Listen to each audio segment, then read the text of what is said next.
கிறிஸ்துவின் நாமத்தில்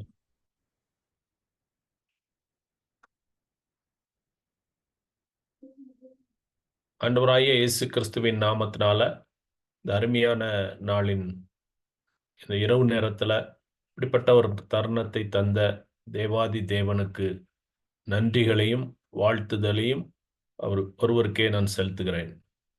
இப்படிப்பட்ட ஒரு நல்ல தருணம் கொடுக்கப்பட்டதுக்கு காரணமாக இருந்த ஒவ்வொருவருக்காக இதை ஜெபித்தவர்களுக்காக விசேஷமாக அருமையான எபனேசர் சித்தப்பா அவர்களுக்காக நன்றி செலுத்துகிறேன். கர்த்தர் அவர்கள் மூலமாக இப்படிப்பட்ட தருணத்தை என்னுடைய வாழ்விலே கொடுத்ததுக்காக நன்றி செலுத்துகிறேன். அதே போல இதில் இந்த குடும்ப தரிசன மிஷனரி இந்த கூடுகையை கர்த்தர் ஆசீர்வதித்து தரும்படியாக இதில் பங்கு பெறுகிற ஒவ்வொருவரையும் நன்றியோடு வாழ்த்துகிறேன். முதலாவதாக என்னை குறித்து ஒரு சில வார்த்தைகளை உங்களிடத்தில் சொல்லி மீண்டுமாக தேவனுடைய வார்த்தைக்கு நேராக நாம் கடந்து செல்வோம். என்னுடைய பேர் காட்வின். நான் கொடைக்கானல்ல பணி செய்து ஜெம்ஸ் ஊழியங்களுக்காக முன்னேற்ற பணியையும் செய்து வருகிறேன். அது மாத்திரமல்ல, என்னுடைய வாழ்க்கையில 1979ஆம் ஆண்டு எங்களுடைய தகப்பனார் எங்களோடு இல்லாத காரணத்தினால எங்க தாயார் நாங்கள் எங்களோடு பிறந்தவங்க 4 பேர். 4 பேரையும் ஹாஸ்டல்ல சேர்த்துட்டு அவங்க ஜெம்ஸ் மிஷனரியாக கடந்து சென்று விட்டார்கள். நான் என்னுடைய மூத்த சகோதரி, நான் 2வது, 3வது என் தம்பி, 4வது என் தங்கை. 4 பேருமாக நாங்கள் ஹாஸ்டலில் படித்து கொண்டு எங்களுடைய படிப்பை முடித்து வேலைகளில் குடும்ப வாழ்விலும் ஆண்டவர் நடத்துவதற்கு கிருபை செய்திருக்கிறார். விசேஷமாக எனக்கு ஒரு நல்ல மனைவியை தேவன் தந்தார். 2 பிள்ளைகளை, ஒரு மகனும் ஒரு மகளுமாக 2 பேரும் இருக்காங்க. 2 பேரும் இன்ஜினியரிங் முடித்திருக்கிறாங்க. முடிச்சுட்டு இப்பொழுது பணியை செய்து கொண்டிருக்கிறாங்க. கர்த்தர் அவர்களை வழி நடத்துவாராக. இம்மட்டும் எங்களை இந்த குடும்ப வாழ்விலும் ஊழிய பாதையிலும் கர்த்தர் நடத்தினதுக்காக ஆண்டவருக்கு நன்றி செலுத்துகிறேன். விசேஷமாக ஜெம்ஸ் அருமையான எபனேசர் சித்தப்பா சொன்னது போல ஜெம்ஸ் முன்னேற்ற பணியில தொடர்ந்து அநேக ஆண்டுகளாக செயல்படுவதற்கு ஆண்டவர் கிருபை செய்திருக்கிறார். இன்னும் அவருக்காக ஜீவனுள்ள நாளெல்லாம் செய்வதற்கு தேவன் கிருபை செய்வாராக. இப்பொழுதும் நாம் தேவனுடைய வார்த்தை கேட்பதற்கு நம்மை ஆண்டவருடைய சமூகத்திலே தாழ்த்தி ஒரு நிமிடம் கண்களை மூடி நாம் ஜெபிப்போம். எங்களை நேசிக்கிற எங்கள் அன்பின் பரம தகப்பனே, இந்த அருமையான நாளின் இரவேளை நன்றியோடு துதிக்கிறோம். கர்த்தாவே, இம்மட்டும் நீர் எங்களை ஜீவன் சுகம் பலன் கொடுத்து ஆண்டவரே இந்த குடும்ப கூடுகையிலே நீர் எங்களை இணைத்ததுக்காக நன்றி செலுத்துகிறோம். கர்த்தர் நீர் நல்லவர் அப்பா. இம்மட்டும் ஒவ்வொருவரையும் நீங்க நடத்திருக்கிறீங்க, நன்றி செலுத்துகிறோம். இப்பொழுதும் ஆண்டவரே உங்களுடைய வார்த்தையை நாங்கள் தியானிக்க கேட்க இருக்கிறோம். அது எங்கள் ஒவ்வொருவருக்குள்ளும் அது கிரியை செய்யட்டும். உடைய வார்த்தை வெறுமையாய் திரும்பாது என்று சொல்லியிருக்கிறீங்க. அது உள்ளும் புறமும் சென்று கிரியை செய்யும் என்று சொல்லியிருக்கிறீங்க. இது யாரெல்லாம் ஆண்டவரை இதை கேட்கிறார்களோ அவள் உள்ளத்துல அது பயன்பட கர்த்தர் அனுக்கிரகம் பண்ண வேண்டும் என்று ஜெபிக்கிறோம். தாழ்த்தி ஒப்பு கொடுக்கிறோம். பலப்படுத்துங்க, ஆசீர்வதிங்க. இயேசு கிறிஸ்துவின் மூலம் ஜெபிக்கிறோம் நல்ல பிதாவே, ஆமென். மீண்டும் ஒரு விசையாக உங்கள் அனைவரையும் இயேசு கிறிஸ்துவின் நாமத்தினால அன்போடு வாழ்த்துகிறேன். இந்த குடும்ப தரிசன மிஷனரி கூடுகையில ஆண்டவருடைய வார்த்தையை கொடுப்பதிலே ஆண்டவருடைய நாமம் மகிமைப்படுவதாக. இந்த நாட்கள்ல நாம் வாழ்ந்து கொண்டிருக்கிற அந்த நாட்கள்ல கிறிஸ்துவினுடைய சமாதானத்தை இழந்து வாழ்கிற நிலைமைகள் எல்லா இடங்களிலும் காண முடிகிறது. விசேஷமாக நாம் வாழ்கிற அந்த நாட்கள் கடைசி நாட்கள். வேத வசனம் சொல்லுகிறபடி ஜனத்துக்குறமாய் ஜனமும் ராஜ்யத்துக்குறமாய் ராஜ்யமும் எழும்பும், பூமி அதிர்ச்சிகளும் கொள்ளை நோய்களும் பஞ்சங்களும் எல்லா விதமான காரியங்களும் நாம் கேள்விப்படுவோம் என்று சொன்ன வண்ணமாக இன்றைக்கு எல்லா நிலைகளிலும் ஒருவருக்கொருவர் விரோதங்களை நம்ம பார்க்க முடிகிறதை நம்முடைய அன்றாட வாழ்க்கையில நாம் அதை காண்கிறோம். நேரடியாகவும் பார்க்கிறோம், செய்தி வேலைகளாக அல்லது மற்ற வானொலி மூலமாகவும் நம்ம அறிந்து கொண்டே இருக்கிறோம். இப்படிப்பட்ட நாட்கள்ல வாழ்கிற நம்ம தேசங்கள்ல ஒரு தேசத்துக்கு விரோதமா இன்னொரு தேசம் எழும்பியிருக்கு. ஒரு மாநிலத்துக்கு விரோதமா இன்னொரு மாநிலம், ஒரு நபருக்கு விரோதமாய் இன்னொரு நபர் என்று சொல்லி நம்ம பார்க்கிறோம். இதனால சமாதானம் இல்லாத ஒரு நிலைமையை நம்ம இந்த நாட்கள்ல காண முடிகிறது. அதனால நம்முடைய தேவனாகிய கர்த்தர் சமாதான பிரபு என்று சொல்லி நம்ம பார்க்கிறோம். இயேசு கிறிஸ்து இந்த உலகத்துக்கு வந்ததே ஒரு சமாதானத்தை கொடுக்கிறதற்காக வந்தார். எல்லா சமாதானம் இல்லாத ஒவ்வொருவரும் சமாதானத்தை பெற்றுக்கொள்ள வேண்டும் என்று சொல்லி வந்தார். ஆனால் இந்த கடைசி நாட்கள வேத வசனம் சொல்லுகிறபடி எல்லாரிடத்திலும் அந்த சமாதானம் இல்லாமல் ஒருத்தருக்கொருத்தர் விரோதத்தை நம்ம பார்க்க முடிகிறது. விசேஷமாக குடும்ப வாழ்விலே நம்ம பார்க்கிறோம். பெற்றோர் பிள்ளைகளுக்கு விரோதமான காரியங்களை பார்க்கிறோம். அதே போல பிள்ளைகள் பெற்றோருக்கு விரோதமான காரியங்களை பார்க்கிறோம். உடன் பிறந்த ஒரு மத்தியில ஒரு அன்பு இல்லாமல், ஒரு சமாதானம் இல்லாமல், விட்டு கொடுக்க முடியாமல், விரோதங்களை வளர்த்து வருகிற காரியங்களை பார்க்கிறோம். அது மாத்திரமல்ல, இதையும் தாண்டி அநேக விதமான சம்பவங்களை பார்க்கிறோம். கொலைகள், இன்னுமாக பலவிதமான பிரச்சனைகள்னால கோர்ட்டுக்கும் போலீஸ் ஸ்டேஷனுக்கும் அலைகிற காரியங்களை பார்க்கிறோம். இந்த நிலைமையில் தான் நாம் வாழ்ந்து கொண்டிருக்கிறோம். சமாதானம் இல்லாத ஒரு சூழ்நிலையில வாழ்கிறோம். நம்முடைய தேவன் சமாதான பிரபு என்று சொல்லி பார்த்தோம். அதே போல இவரே சமாதானக்காரர் என்று மீகாவிலே நம்ம பார்க்கிறோம். நம்முடைய தேவன் சமாதானக்காரராய் இருந்திருக்கிறார். அதே போல இன்னும் வேதத்தில் அநேக சமாதானத்தை குறித்து நம்ம பார்க்கிறோம். நம்ம எங்கெங்கெல்லாம் போய் ஆலயங்கள்ல ஜெபித்து ஜெபங்கள்ல பங்கு பெற்று வர்றோமோ, முடிவுல எல்லாருக்கும் ஒரு சமாதானத்தை கூறுகிற காரியங்கள்லாம் பார்க்கிறோம். இவ்வளவு தூரம் சமாதானங்களை நம்ம கேட்டிருந்தும் நம்முடைய வாழ்விலே, நம்முடைய சமுதாயத்துல, குடும்பத்துல நாம் நிற்கிற எல்லா இடங்களிலும் சமாதானம் இல்லாத ஒரு சூழ்நிலை பார்க்கிறோம். ஆகினால தேவனாகிய கர்த்தர் நமக்கு ஒரு சமாதானத்தை நம்முடைய குடும்பங்களிலே தர வேண்டும் என்று சொல்லி நாம் ஆண்டவரை நோக்கி நாம் இந்த நாளில் பார்க்க இருக்கிறோம். ஆண்டவர் நம்மளோடு இந்த சமாதான காரியங்களை குறித்து நாம் சமாதானத்தை இழந்து விடாதபடி, சமாதானத்தை நம்ம வேலையடைத்து காத்து கொள்வதற்கு தேவன் நமக்கு ஒரு பாக்கியத்தை தருவார் என்று சொல்லி அந்த நம்பிக்கையோடு இந்த நாளில் நம்ம வேதத்திலிருந்து சில காரியங்களை நாம் பார்ப்போம். கர்த்தர் அதற்கு நமக்கு உதவி செய்வாராக. வேதத்திலே வெளிப்படுத்தல் விசேஷம் 6ஆம் அதிகாரம் 4ஆம் வசனம் இப்படியாக சொல்கிறது. அப்பொழுது சிவப்பான வேறொரு குதிரை புறப்பட்டது. அதன் மேல் ஏறி இருந்தவனுக்கு பூமியில் உள்ளவர்கள் ஒருவரை ஒருவர் கொலை செய்யத்தக்கதாக சமாதானத்திலே பூமியிலிருந்து எடுத்து போடும்படியான அதிகாரம் கொடுக்கப்பட்டது. ஒரு பெரிய பட்டயம் அவனுக்கு கொடுக்கப்பட்டது என்று சொல்லி வேத வசனம் சொல்லுகிறதை பார்க்கிறோம். பூமியில் உள்ளவர்கள் ஒருவரை ஒருவர் கொலை செய்யத்தக்கதாக சமாதானத்தை பூமியிலிருந்து எடுத்து போடும்படியாக அதிகாரம் கொடுக்கப்பட்டது என்று சொல்லி பார்க்கிறோம். இந்த வசனத்தின் அடிப்படையில நாம இன்றைக்கு தேசத்தை நோக்கி பார்ப்போமானால் எல்லா இடங்களிலும் அநேக விதமான கொலைகள் நடக்கிறதை பார்க்கிறோம். குடும்பங்கள்ல நடக்கிறது, உடன் பிறந்தவர் மத்தியில நடக்கிறது, இன்னுமாக அரசியல்வாதிகள் மத்தியில, ஆளுகிறவர்கள் மத்தியில நடக்கிறதை பார்க்கிறோம். குறிப்பாக இந்த மாதத்தின் துவக்கத்துல நம்முடைய தமிழகத்துல ஆம்ஸ்ட்ராங் என்ற ஒரு அரசியல்வாதியை கொலை செய்ததை பார்க்கிறோம். அந்த கொலை நிமித்தம் நாம் அதை விசாரித்து வருகிற இந்த நாட்கள்ல பார்க்கும்போது அநேக லாயர்ஸ் அதுல உடன்பட்டிருக்கிறதா இந்த நாள்ல நம்ம அறிய முடிகிறது. ஒரு நபரை கொல்வதற்கு எத்தனை பேருடைய வாழ்விலே சமாதானத்தை இழக்க அவங்க நேரிடுகிறதை பார்க்கிறோம். கொலை செய்தவர்கள், அதற்காக பிளான் பண்ணினவங்க எல்லாருடைய வாழ்க்கையிலும் சமாதானம் இல்லாமல் போகிறதை பார்க்கிறோம்.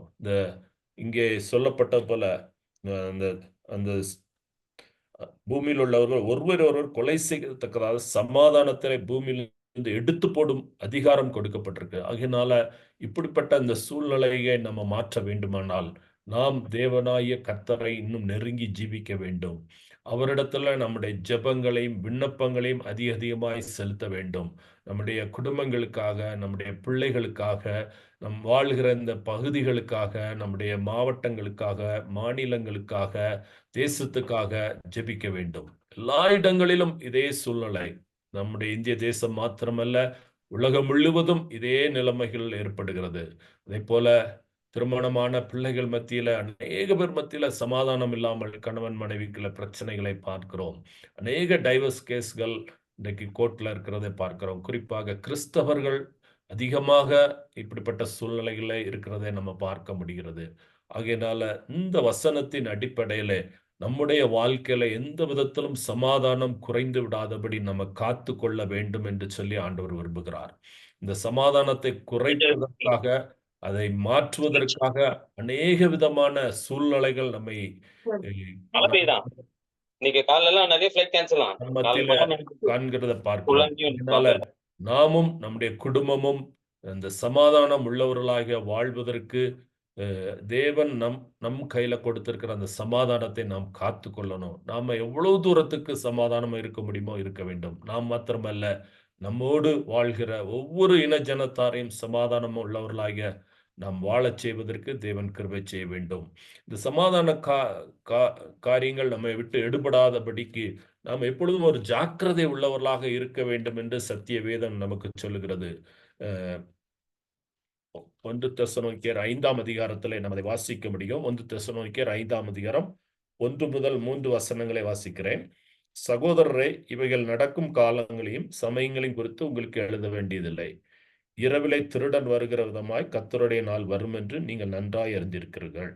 சமாதானமும் சௌக்கியமும் உண்டென்று அவர்கள் சொல்லும்போது கற்பவதியானவளுக்கு வேதனை வருகிறது போல அழிவு சடுதியாய் அவர்கள் மேல் வரும்.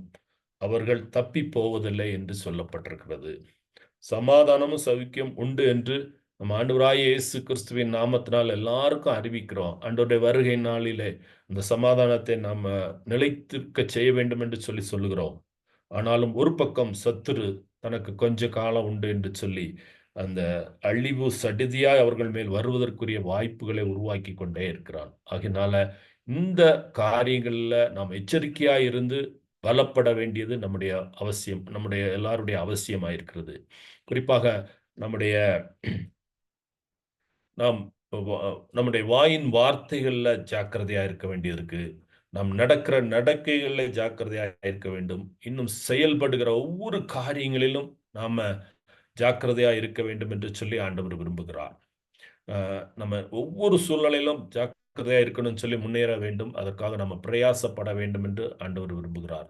அதனால நாம் சமாதானத்தை இழந்து விடாதபடியும், நம்மை சுற்றி இருக்கிறவர்கள் இந்த சமாதானத்தை இழந்து விடாதபடி, நம்முடைய குடும்பத்தினர், நம்முடைய சபையின் மக்கள், நம்ம வாழ்கிற வேலை செய்கிற இடங்களை சுற்றி இருக்கிற ஒவ்வொருவர் மத்தியிலும் சமாதானம் இழந்து போகாதபடி அவர்களுக்கும் இந்த நல்ல வாய்ப்பை சொல்லி அவர்களும் எச்சரிக்கையோடு இருந்து தேவன் தருகிற அந்த சமாதானத்தை இழந்து விடாதபடி தேவன் காப்பாராக.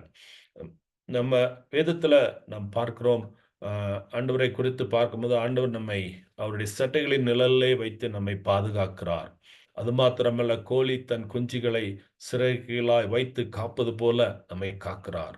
அது மாத்திரமல்ல, சிலுவை நிழலிலே நம்மை வைத்து காக்கிறவராய் இருக்கிறார். ஆகையினால நம்மை அவர் எவ்வளவு நேசித்து நம்மேல் கரிசனை உள்ளவராய் இருந்து நம்மை காக்கிறாரோ, அதே அந்த கரிசனையை நாம் விட்டு விடாதபடி அந்த சிறகுகளின் கீழாக அவருடைய அடைக்கலத்துக்குள்ளாக நாம் எப்பொழுதும் நிலைத்திருப்பதற்கு தேவன் நமக்கு கிருபை செய்ய வேண்டும். ஆகையினால நாம் ஒவ்வொரு நாளும் அந்த கிருபை எழுந்து விடாதபடி கர்த்தர் காத்துக்கொள்ள வேண்டும். நம்ம அவர் நம்மை ஒரு வேலி அடைத்து சுற்றி நம்மை காக்கிறவராய் இருக்கிறார் என்று சொல்லி பார்க்கிறோம். ஆகையினால நம்ம அவருடைய சட்டைகளின் நிழல்ல, சிலுவை நிழல்ல வைத்து நம்மை காக்கிறதுனால நாம் அதை இழந்து விடாதபடி நாமும் நம்முடைய குடும்பமும் நம்முடைய இன ஜனத்தாரும் சபை எல்லாம் இந்த உலகத்தில் இருக்கிற யாரும் அந்த சமாதானத்தை இழந்து விடக்கூடாது. இந்த உலகம் கொடுக்கக்கூடாத சமாதானத்தை வைத்து போகிறேன் என்று சொல்லியிருக்கிறார். உலகத்தினால எந்த சமாதானமும் வராது. ஒருவேளை இந்த உலக ஆசைகள், உலக இன்பங்கள், உலக காரியங்கள் நம்மை சில நேரங்கள், சில நாட்கள், சில ஆண்டுகள் நமக்கு சமாதானத்தை கொடுக்கலாம். ஆனால் நிரந்தரமாக நமக்கு சமாதானத்தை கொடுப்பது சர்வ வல்லமையுடைய அந்த சமாதானம். ஆகினால் அந்த சமாதானத்தை நாம் இழந்து விடாதபடி அவருடைய கரத்துல நாம் பலத்த கரங்களாக அடங்கியிருந்து அவளுக்காக நாம் செயல்பட வேண்டும். இதற்கு நமக்கு தேவன் உதவி செய்ய வல்லவராய் இருக்கிறார். நாம் அவரை கிட்டி சேர வேண்டும், அவரோடு நெருங்கி வாழ வேண்டும், அவரை பிடித்து கொள்ள வேண்டும், நம்ம ரட்சிப்பை காத்து கொள்ளணும். முடிவு பரியந்த நிலை நிற்பவனே ரட்சிக்கப்படுவான் என்று சொல்லப்பட்டிருக்கிறது. ஆகினால இந்த ரட்சிப்பு நம்மை காப்பதற்கும் நம்மை வலுவாதபடி காப்பதற்கும் அது உதவியா இருக்கும். இந்த சமாதானம் உள்ள ஜீவனம் பண்ணுவதற்கு தேவன் கிருபை செய்வார். அதே போல நம்ம இந்த உலகத்துல பார்க்கிறோம், தேவன் நம்மை எப்பொழுதும் பாதுகாக்கிறவரா இருக்கிறார். அவர் பாதுகாக்கிறதுக்கு நம்மை இந்த உலகத்துல எவ்வளவோ பிரயாசப்படுகிறார். உலகத்தில் மாத்திரமல்ல, நித்திய ஜீவனை நாம் அடைய வேண்டும் என்று சொல்லி நம்முடைய ஆத்துமாக்களை குறித்து அவர் அதிகமாக நம்மை அவர் நம்மேல் கருசனையோடு அவர் செயல்பட்டு கொண்டிருக்கிறார் என்பதை பார்க்கிறோம். நம்மை அவர் இந்த செட்டைகளின் நிழலிலே வேலி அடைத்து காக்கிற காரியங்கள், இன்னுமாக சிறகுகளின் கீழாய் அடைக்கலமா வைக்கிற காரியங்கள்லாம் நாம் அந்த உலகத்துக்கு தப்புவிக்க வேண்டும் என்று சொல்லி, உலகத்திலிருந்து தீமையிலிருந்து அதே போல இயற்கை சீற்றங்களிலிருந்து நம்மையும் நம்முடைய குடும்பங்களையும் தேவ பிள்ளைகளையும் தேவன் காக்க வேண்டும் என்று சொல்லி அவர் விரும்புகிறார். அந்த எல்லைகளில நமக்கு அவர் ஒரு பாதுகாப்பை வைத்திருக்கிறார். நம்மை சுற்றி நாம் வாழ்கிற இடங்களில, நாம் தங்கி இருக்கிற இடங்களில, நாம் பிரயாணம் படுவதெல்லாம் அவர் நமக்கு சுற்றி வேலி அடைக்கப்பட்டு காக்கிறவராயிருக்கிறார். இதோ இஸ்ரவேலை காக்கிறவர் உறங்குவதும் இல்லை, தூங்குவதும் இல்லை என்று சொல்லி நாம் பார்க்கிறோம். ஆகையினால இவ்வளவு கரிசனை உள்ள அந்த தேவன் நம்மை பாதுகாக்கும் போது நாம் அதற்கு உகந்த பாத்திரவான்களாக நாம் செயல்பட வேண்டும். இன்னுமாக சகரியா 2:5 பார்க்கிறோம், நான் என் ஜனத்தை சுற்றிலும் அக்கினி மதிலா இருப்பேன் என்று சொல்லி சொல்லப்பட்டிருக்கதை பார்க்கிறோம். நம்மை சுற்றி அக்கினி மதிலாக இருக்கிறார் நம்முடைய தேவன். நாம் அந்த ரட்சிப்பை காத்துக்கொண்டு அவர் தந்திருக்கிற அந்த பாதைகளை, அவருக்கு பிரியமான வாழ்க்கையை நாம் செய்யும் பொழுது ஆண்டவர் நம்மை காக்கிறவராயிருக்கிறார். இன்னுமாக வேதத்திலே பார்க்கிறோம், சாத்தான் சொல்லுகிற காரியங்களை பார்க்கிறோம். யோபுவை குறித்து சொல்லும்போது, வேலி அடைத்து காக்கவில்லையா என்று சொல்லி சாத்தான் ஆண்டவரிடத்துல கேட்கிறான், நீர் அவரை வேலி அடைத்து காக்கிறீர் என்று சொல்லி. அதனால நம்முடைய தேவன் நாம் யோபுவை மாத்திரமல்ல, அவருடைய சந்ததியை மாத்திரமல்ல, யார் யாரெல்லாம் அவரை நம்பி ஜீவிக்கிறோமோ, அவரோடு நெருங்கி வாழ்கிறோமோ, அவர்கள் எல்லாரையும் அவர் வேலி அடைத்து காக்கிறவராய் இருக்கிறார். பிரசங்கியிலே நாம் பார்க்கிறோம், பிரசங்கி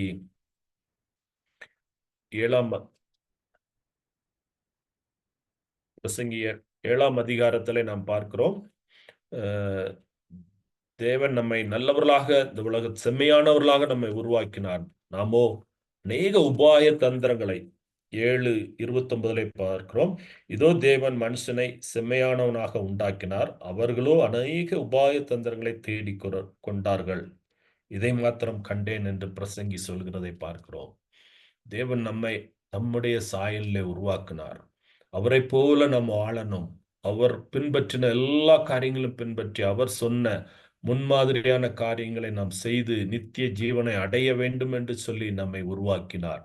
ஆனால் இந்த உலகத்துல வாழ்கிற நாட்கள், நாமும் நம்மை சுற்றியுள்ள ஒவ்வொரு ஜனங்களும், இந்த உலகத்தில் உள்ள ஒவ்வொரு ஜனங்களும் அநேக உபாய தந்திரங்களை தங்களுக்கு என்று தேடிக்கொள்கிறாங்க. ஒவ்வொரு நாளும் தேடிக்கொள்றாங்க. எத்தனை விதமான காரியங்களை பார்க்கிறோம். எத்தனை பேர் போதை வஸ்துக்கள்ல அடிமையா இருக்கிறாங்க. குடிப்பழக்கங்கள்ல பீடி, சிகரெட், கஞ்சா, இன்னுமாக கொலைகள், கொள்ளைகள், லஞ்சங்கள், ஊழல்கள் என்று சொல்லி, இன்னும் விக்கிராராதனை, விபச்சாரம், வேசித்தனம், இன்னும் தேவன் விரும்பாத அருவருக்கிற எல்லா கண்கள்னால, இன்னுமாக மாம்சத்தினால செய்கிற எல்லா அருவருப்புகளையும் நம்ம பார்க்கிறோம். கர்த்தர் அந்த காரியங்களிலிருந்து ஒவ்வொருவரையும் தடுத்து நிற்பதற்கு நம்முடைய பங்கு மிகவும் அவசியம். நாம் திறப்பிலே நிற்க வேண்டும். தேவ சமூகத்திலே திறப்பிலே நின்று அவர்களை விடுதலை ஆக்குவதற்கு, அவர்கள் அந்த கண்ணியிலே அகப்படாதபடி காத்துக்கொள்வதற்கு நாம் பிரயாசத்தோடு ஜெபிக்க வேண்டியது நம்ம கடமை. கூடுமானால் யாரெல்லாம் நம்ம பார்க்கிறோமோ அவர்களெல்லாம் சொல்லி கிறிஸ்துவின் சமாதானத்தை இழந்து விடாதீர்கள், இது இந்த உலக வாழ்வு கொஞ்ச காலம் மாத்திரமே என்று சொல்லி அவர்களை நாம் வழி நடத்துவதற்கும் எச்சரிப்பதற்கும் தேவன் கிருபை செய்வார். வேதத்திலே நம்ம பார்க்கிறோம், ஏசாயா 5ஆம் அதிகாரத்திலே பார்க்கிறோம். 5ஆம் அதிகாரத்திலே நான் சில வசனங்களை வாசிக்கிறேன். இப்பொழுதும் நான் என் நேசரிடத்தில் அவருடைய திராட்சை தோட்டத்தை குறித்து என் நேசருக்கேற்ற ஒரு பாட்டை பாடுவேன். என் நேசருக்கு மகா செழிப்பான மேட்டிலே ஒரு திராட்சை தோட்டம் உண்டு. அதை அவர் வேலி அடித்து அதில் உள்ள கற்களை பொறுக்கி அதில் நற்குல திராட்சை செடியை நட்டு அதன் நடுவிலே ஒரு கோபுரத்தை கட்டி அதில் ஆலயம் உண்டு பண்ணி அது நல்ல திராட்சை பழங்களை தரும் என்று காத்திருந்தார். அதுவோ கசப்பான பழங்களை தந்தது என்று சொல்லி நாம் பார்க்கிறோம்.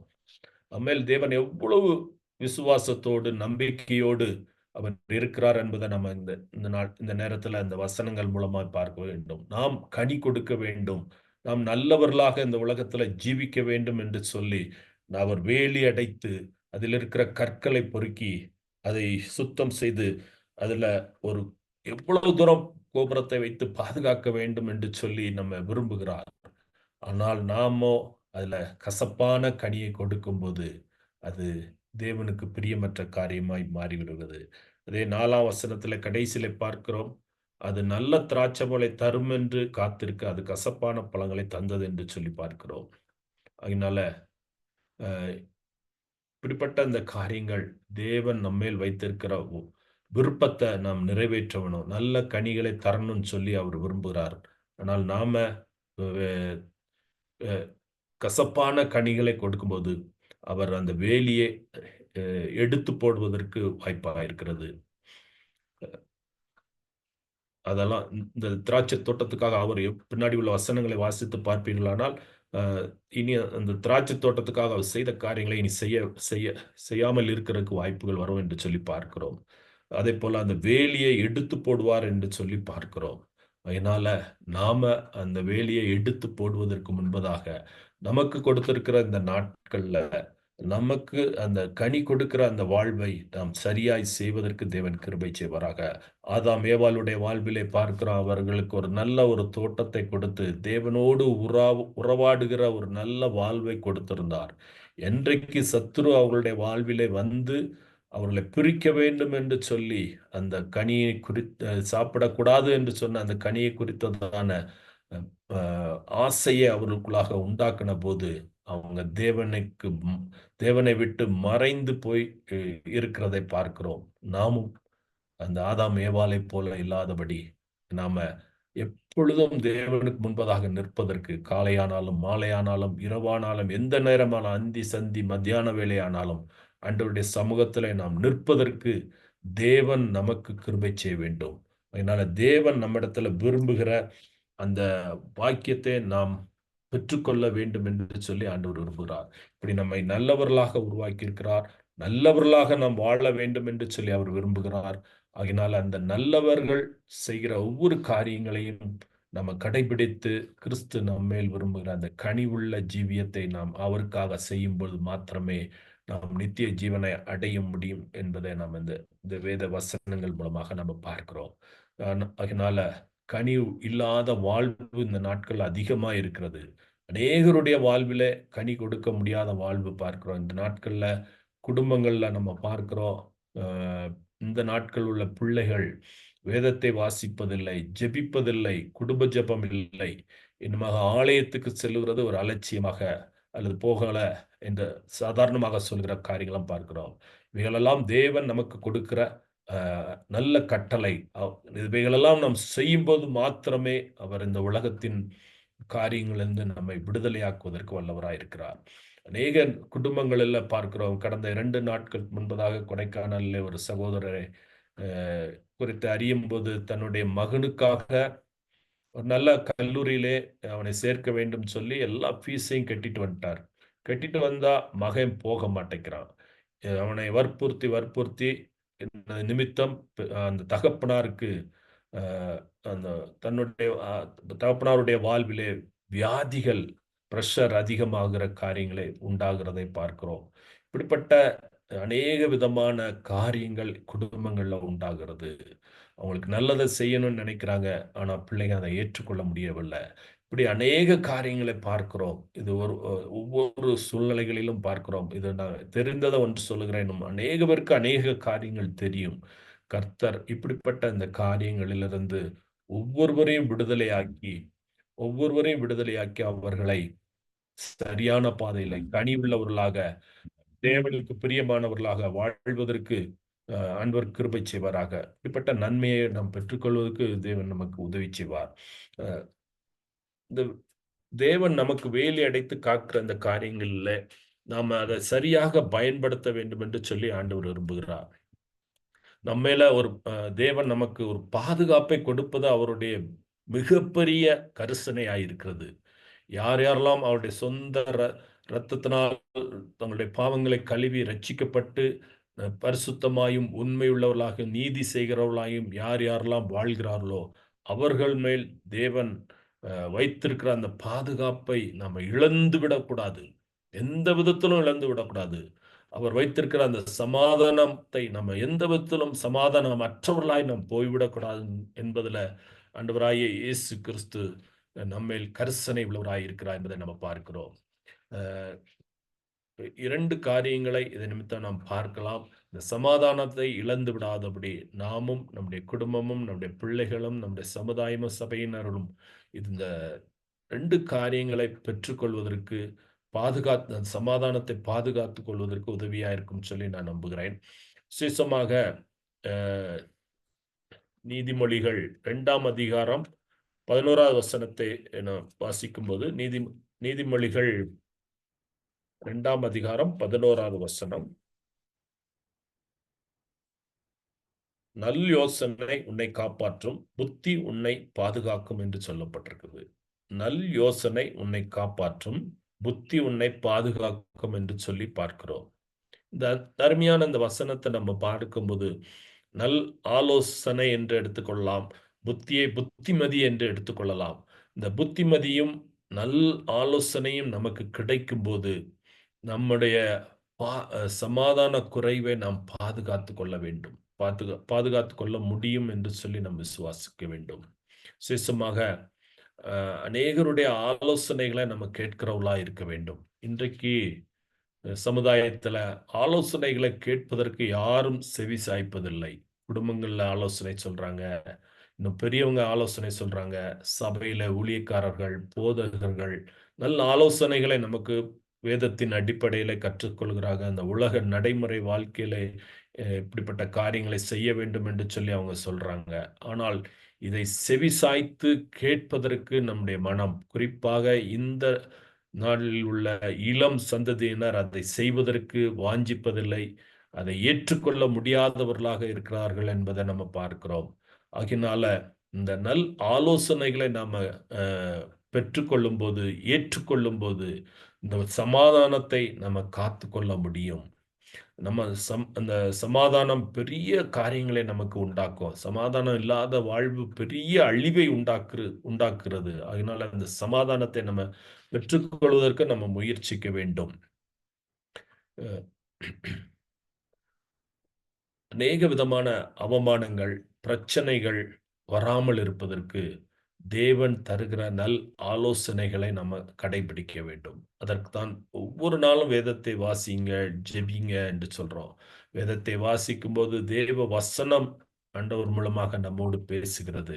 அது மாத்திரமல்ல, ஜெபிக்கும் போது நாம தேவனிடத்துல அவருடைய கிருபைகளையும் அவருடைய பலனையும் அவருடைய சமாதானத்தையும் இன்னும் அதிகமாய் பெற்றுக்கொள்வதற்கு அது வாஞ்சையா இருக்கிறது.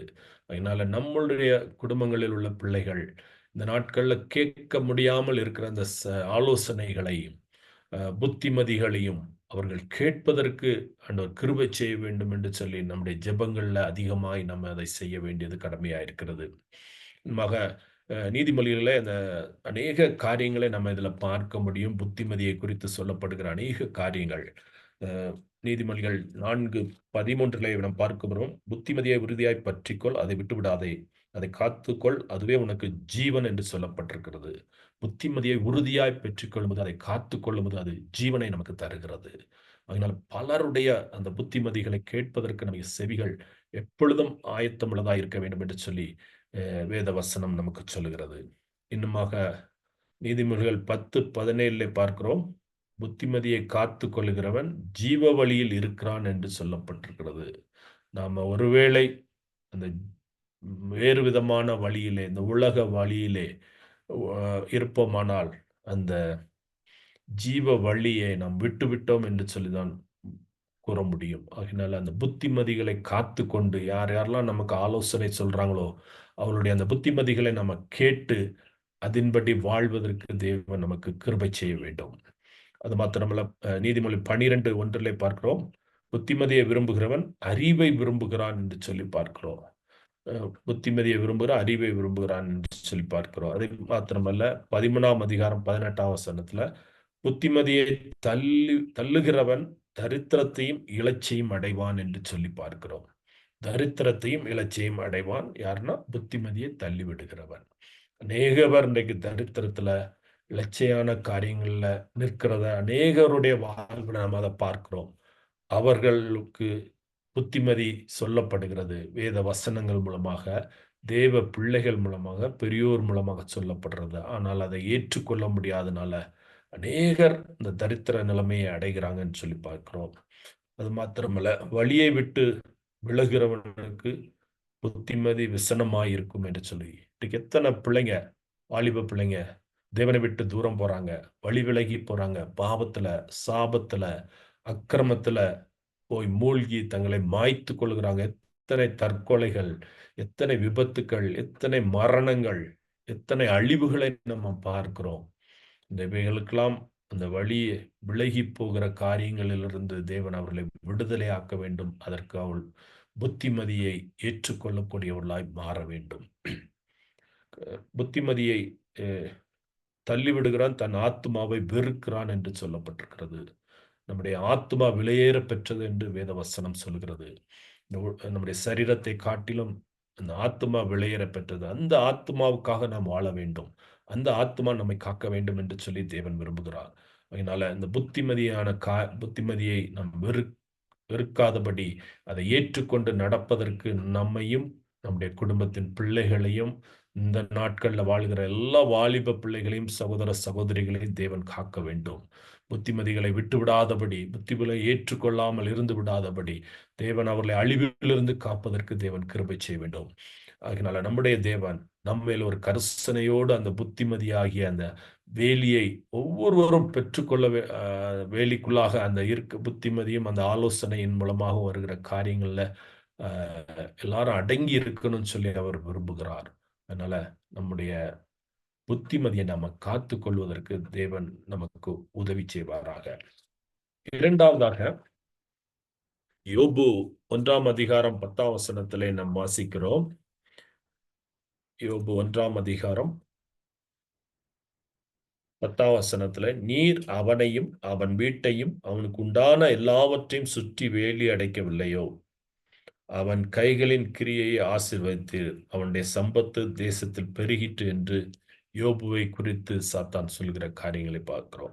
யோபுவை சுற்றி தேவன் ஒரு வேலி அடைத்திருக்கிறார். இதற்கு முக்கியமான காரணம் அவன் தேவன் மேல் வைத்த அந்த அன்பு, அவன் தேவனை ஏற்றுக்கொண்டது, தன்னுடைய ரட்சிப்பை காத்து கொள்ள வேண்டும் என்று சொல்லி அவன் எவ்வளவு கரிசனை உள்ளவனாயிருக்கிறான் என்று சொல்லி நம்ம ஒவ்வொரு முந்தின வசனங்கள் எல்லாம் நம்ம பார்க்கும்போது அவருடைய பிள்ளைகள் தவறு செய்திருப்பார்களோ என்று சொல்லி அவர்களுக்காக நிற்கிற காரியங்களை பார்க்கிறோம். அவங்க விருந்து செய்கிற காரியங்களில் அவங்க கூடும்போதெல்லாம் எதுவும் தவறு செய்திருப்பார்களோ என்று சொல்லி அவர்களுக்காக யோபு கர்த்தருடைய சமூகத்தை நோக்கி பார்க்கிறதை பார்க்கிறோம். அதனால இது யாரால முடியும் என்றால் தேவன் மேல் அன்பு வைத்திருக்கிற நபரால் மாத்திரமே இதை செய்ய முடியும். எல்லாரும் அதை செய்ய மாட்டாங்க. ஒரு யோபுவை போல தேவன் மேல் நம்பிக்கையோடு அன்போடு அவருடைய ரட்சிப்பை பெற்றுக்கொண்டவனாக வாழும்போது மாத்திரமே, கரிசனையோடு யாரும் பாவத்துல விழுந்து விடக்கூடாது என்று சொல்லி அவர்களுக்காக அவளை கூப்பிட்டு அவளை உட்கார வைத்து சொல்லி அவளுக்கு ஆலோசனை சொல்ல முடியும். இப்படிப்பட்ட ஒரு நபரை தான் தேவன் வேலி அடைத்து காக்கிறதை பார்க்கிறோம். இங்கே பார்க்கிறோம், அவனையும் அவன் வீட்டையும் அவனுக்கு உண்டான எல்லாவற்றையும் அவர் வேலி அடைத்து காக்கிறார் என்று சொல்லி சாத்தான் சொல்லுகிற அளவுக்கு தேவனுடைய காரியம் பெரிதா இருக்கிறதை பார்க்கிறோம். தேவன் தம்முடைய பிள்ளைகள் மேல முதலாவது அவனை காக்கிறார். அவனையும் அவன் வீட்டை குறித்து அவனை காத்து விட்டு அவன் வீட்டை விட்டு விடுகிறவர் அல்ல. அது மாத்திரமல்ல, அவனுக்கு உண்டான எல்லாவற்றையும் சுற்றி வேலை அடைக்கிறார் என்று சொல்லி பார்க்கிறோம். அவனுக்கு உண்டான எல்லா பொருட்கள் எல்லாவற்றிலும் அவனுடைய எல்லா காரியங்கள், வாகனங்கள், வீடுகள், எல்லா பொருட்கள் மத்தியிலும் அவர் வேலை அடைத்து காக்கிறார்.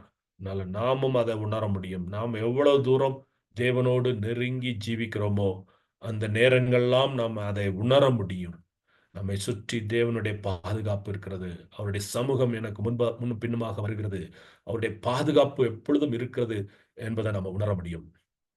யோபுவை காத்த தேவன் நம்மையும் காக்கிறதுக்கு வல்லவராய் இருக்கிறார். நம்மை மாத்திரமல்ல, நம்மையும் நம்முடைய வீட்டையும் நம்மை வீட்டை சுற்றியுள்ள எல்லாவற்றையும் வேலியடைத்து காக்கிறவுக்கு ஆவல் உள்ளவராய் இருக்கிறார். நாம எந்த விதத்திலும் அவர் மேல் வைத்திருக்கிற அந்த நம்பிக்கை, அவர் மேல் வைத்திருக்கிற அந்த விசுவாசம், அவருக்கு பிரியமானதை செய்கிற காரியங்கள், அந்த ரட்சிப்பை காத்து கொள்கிற காரியங்கள், முடிவறிந்த நிலை நிற்கிற காரியங்கள், பரிசுத்தம் உள்ளவர்களாக உண்மையுள்ளவர்களாக நாம் வாழ்வும் பொழுது மாத்திரமே நம்மையும் நம் வீட்டையும் நமக்கு உண்டான எல்லாவற்றையும் அவர் வேலியடைத்து காத்துக் கொள்வார். உலகத்தினால் வருகிற அநேக விதமான ஆபத்துக்கள், அநேக வியாதிகள், அநேக பிரச்சனைகள், இவைகளுக்கெல்லாம் நம்மை விலக்கி காக்க வேண்டும் என்று சொன்னால் நாம் தேவனோடு நம்ம நெருங்கி ஜீவிக்க வேண்டும். தேவனை விட்டுவிடக்கூடாது. எந்த சூழ்நிலையும் சத்துரு நம்மை தேவனை விட்டு பிரித்து விடக்கூடாது. ஒருவேளை நாம் பிரிந்து போவோமானால் தேவன் அந்த வேலியை எடுத்து போடுவார். நம்ம கசப்பான கனிகளை கொடுப்போமானால் அது நமக்கு அந்த வேலியின் பாதுகாப்பு அற்றவர்களாக நம்ம மாறி போவதற்கு வாய்ப்புகள் உண்டு. ஆகினால நாம் ஆண்டவர் மேல் வைத்த அந்த நம்பிக்கையை பாதுகாத்துக் கொள்வோம். ஆண்டவரை அறிந்திருக்கிற அந்த காரியத்தை பாதுகாத்துக் கொள்வோம்.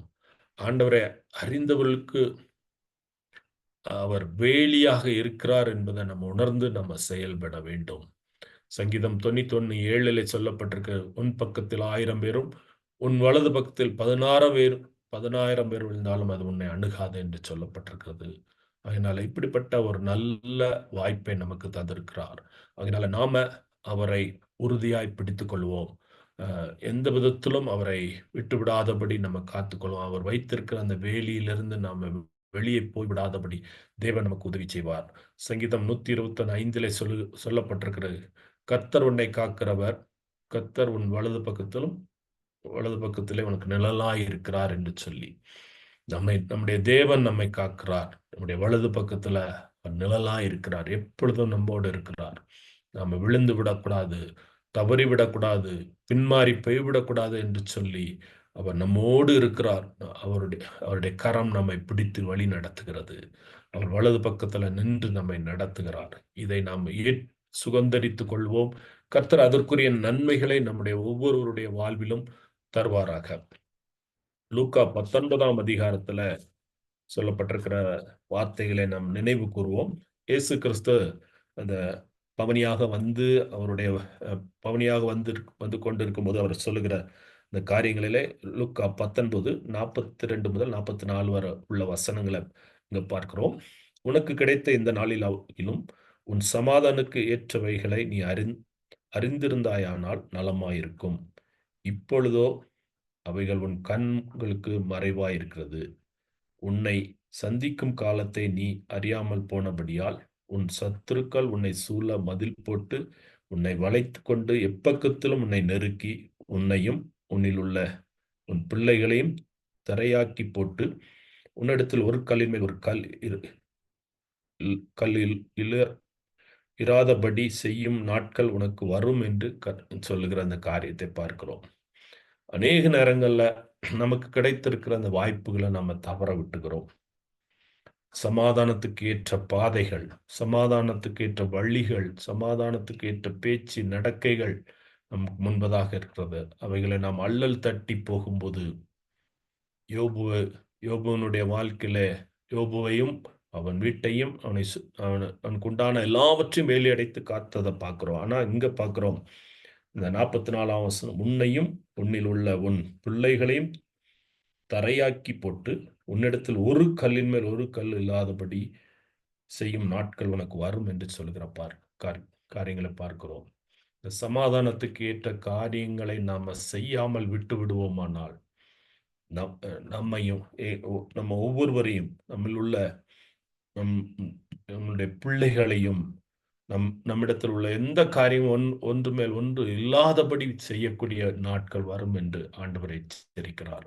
ஆகையினால இந்த தருணங்களை நம்ம பயன்படுத்திக் கொள்வோம். நாம் மாத்திரமல்ல, நம்முடைய பிள்ளைகளுக்கும் இதை கடத்தி செல்வோம். எத்தனையோ பேரோ நாம் நன்றாக இருந்து விடுவோம், மற்றவர்களுக்கு சொல்வதில்லை. அப்படிப்பட்ட நிலைமையை விட்டுவிட்டு தேவனுக்கு சித்தமானதை எல்லாருக்கும் நாம் சொல்வதற்கு, இந்த தருணங்களை அவங்க பயன்படுத்தி நன்மையை பெற்றுக்கொள்வதற்கு, சமாதானத்தை இழந்து விடாதபடி காப்பதற்கு ஆண்டவர் கிருபை செய்வார். நமக 2 கொரிந்தியர் 4ஆம் அதிகாரத்துல நம்ம பார்க்கிறோம். 2 கொரிந்தியர் 4, 8 முதல் 10 வசனங்கள்ல பார்க்கும்போது, நாங்கள் எப்பக்கத்திலும் நெருக்கப்பட்டு ஒடுங்கி போகிறதில்லை, கலக்கமடைந்து மனமுறிவடைகிறதில்லை, துன்பப்பட்டு கைவிடப்படுகிறதில்லை, கீழே தள்ளப்பட்டும் மடிந்து போகிறதில்லை. கர்த்தராகிய இயேசு கிறிஸ்துவினுடைய ஜீவனும் எங்கள் சரீரத்திலே விளங்கும்படிக்கு இயேசுவின் மரணத்தை எப்பொழுதும் எங்கள் சரீரத்திலே சுமந்து திரிகிறோம். இந்த உலகத்துல வாழ்கிற நாட்கள்ல நமக்கு உபத்திரவங்கள் உண்டு. எப்பக்கத்திலும் நெருக்கப்படுகிற சூழ்நிலைகள் நமக்கு உண்டு. அதனால் நம்ம ஒடுங்கி போகிறதில்லை, கலக்கமடைந்து மனம் முறிவடைகிறதில்லை என்று வேதம் சொல்கிறது. துன்பப்படுத்தப்பட்டு கைவிடப்படுகிறதில்லை. துன்பம் உண்டு, ஆனால் கைவிடப்பட மாட்டோம். கீழே தள்ளப்பட்டும் நாம் மடிந்து போக மாட்டோம். அதிலிருந்து பலனை நமக்கு கொடுக்கிறார். அதனால நம்முடைய ஆண்டவராகிய இயேசு கிறிஸ்துவனுடைய அந்த மரணத்தை நாம் எப்பொழுதும் நினைவு கூறுவோம். நமக்காக அவர் எல்லாவற்றையும் செய்தார். எவ்வளவு பாடுகளை ஏற்றார், எவ்வளவு அவமானங்களை ஏற்றார், எவ்வளவு துன்பங்களை சகித்தார். அவருடைய மற்றவர்களுடைய எதிரிகளுடைய வாயின் வார்த்தையினால் அவர் இவ்வளவு தூரத்துக்கு இது நொறுக்கப்பட்டார் என்று சொல்லி பார்க்கிறோம். இப்படிப்பட்ட இந்த காரியங்களிலிருந்து நம்மை தேவன் காப்பதற்கு அவருடைய மரணத்தை நாம் ஒவ்வொரு நாளும் ருசித்து கொண்டே இருக்கும்போது, நமக்கு வருகிற இடரல்கள், நமக்கு வர்ற கஷ்டங்கள், நமக்கு வர்ற துன்பங்கள் எல்லாவற்றிலிருந்தும் அவர் நம்மை காக்கிறதுக்கு வல்லவராயிருக்கிறார். அதனால் நம்ம ஒரு நாளும் அந்த ஆண்டவர் நமக்கு தருகிற அந்த பாதுகாப்பை நாம் இழந்து விடாதபடி தேவன் நமக்கு காப்பாராக. அப்படிப்பட்ட கிருபைகளை தேவன் நமக்கு தர வேண்டும். இன்னுமாக நம்ம வேதத்திலே பார்க்கிறோம், சங்கீதம் 71:3 நான் எப்பொழுதும் வந்து அடையத்தக்க கண்மலையாயிரும் என்று சொல்லப்பட்டிருக்கிறது. ஆண்டவருடைய சமூகத்துல நம்ம வரும்போது அவர் நமக்கு கண்மலையா இருக்கிறார். கண்மலையில் மேல நம்ம கிறிஸ்துவாய கண்மலையின் மேல நம்ம சார்ந்திருக்கும் போது, இந்த உலகத்தினால் அவர்கள் எந்த அழிவா இருந்தாலும் சேதங்களாக இருந்தாலும் நம்மை ஒன்றும் செய்யாது. ஏனென்றால் கண்மலையாகிய கிறிஸ்துவின் மேல் நாம் கட்டப்பட்டவர்களாய் இருக்கிறோம் என்பதை அறிந்து ஆபத்துகளுக்கு நாம் தப்பிக்கொள்ளலாம். நாம் குறிப்பாக இந்த 2 காரியங்கள் மூலமா நாம் அறிந்து கொள்கிறது. முதலாவது, அந்த புத்திமதியும் ஆலோசனையும் நம்ம சரியா வைத்துக் கொள்ள வேண்டும். 2வது, ரட்சிப்பை நம்ம காத்துக்கொள்ள வேண்டும். இந்த 2ஐயும் செய்யும் பொழுது தேவன் நமக்கு வைத்திருக்கிற அந்த வேலி எப்பொழுதும் நம்மை சுற்றி இருக்கும்.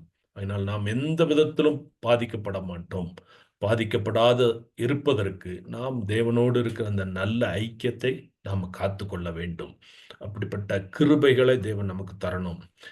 யோசுவா சொல்லும்போது, நானும் என் வீட்டார்மோ என்றால் கர்த்தரையே சேவிப்போம் என்று சொன்ன அந்த காரியத்தை பார்க்கிறோம். இன்னுமாக ஏசாயா 26:1 ஏசாயா 21:1 பார்க்கிறோம்.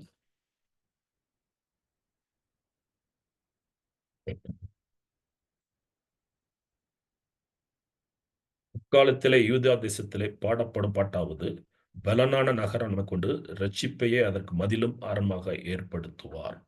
நம்முடைய ரட்சிப்பு தான் பலனாகவும், நம்முடைய ரட்சிப்பு தான் மதிலும் அரணுமாக இருக்கும் என்பதை நம்ம உணர்ந்து நம்ம செயல்படும். அதனால நம்முடைய ரட்சிப்பு மிகவும் முக்கியம். முடிவு பரியந்தம் நிலை நிற்க வேண்டும் என்று சொல்லி வேத வசனம் சொல்கிறது. முடிவு நிலை நிற்பவனே ரட்சிக்கப்படுவான் என்று சொல்லி. அதனால முடிவு பரியந்தம் நம்ம அந்த ரட்சிப்பை காத்து கொள்வதற்கு ஆண்டவர் நமக்கு சொல்கிறார், இந்த ரட்சிப்பு மதிலும் அரணுமாக இருக்கும் என்று சொல்லி. நம்முடைய வாழ்க்கையில மதிலும் அரணுமாக கிறிஸ்து இருக்க வேண்டும் என்றால் நாம ரட்சிப்பை காத்துக்கொள்ள வேண்டும்.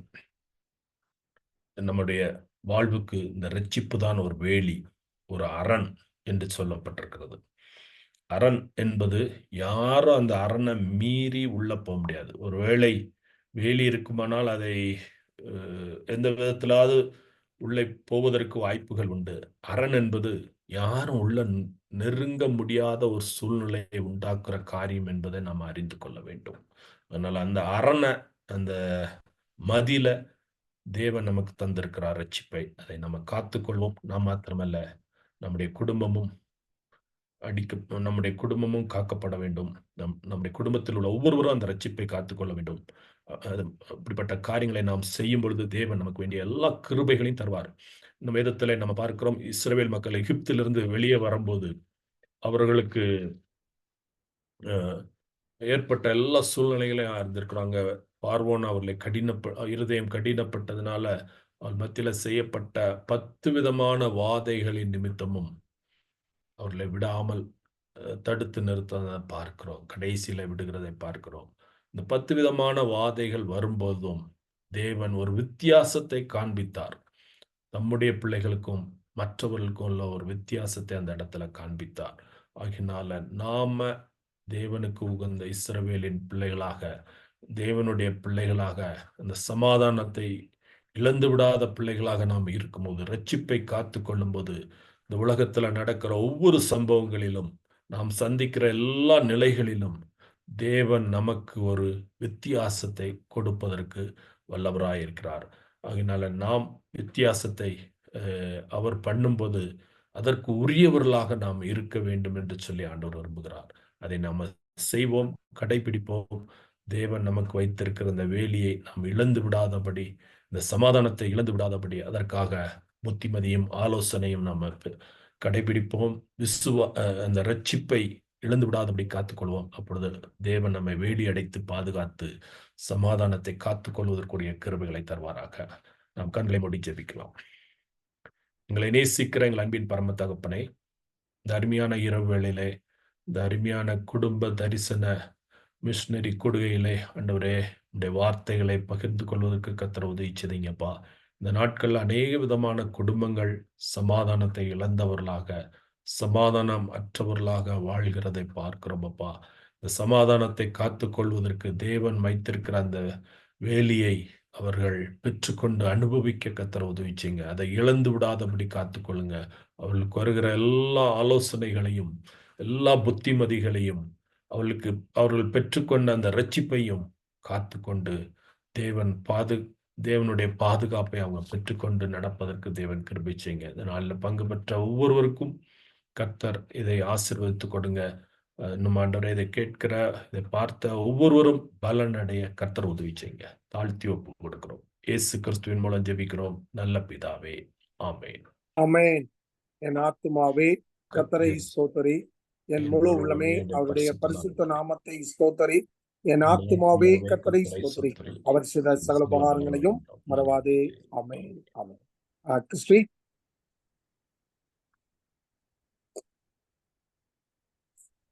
கர்த்தர் கொடுத்த இந்த நாளிலும் நாம மீண்டுமா ஒரு ஜூம் மீட்டிங்க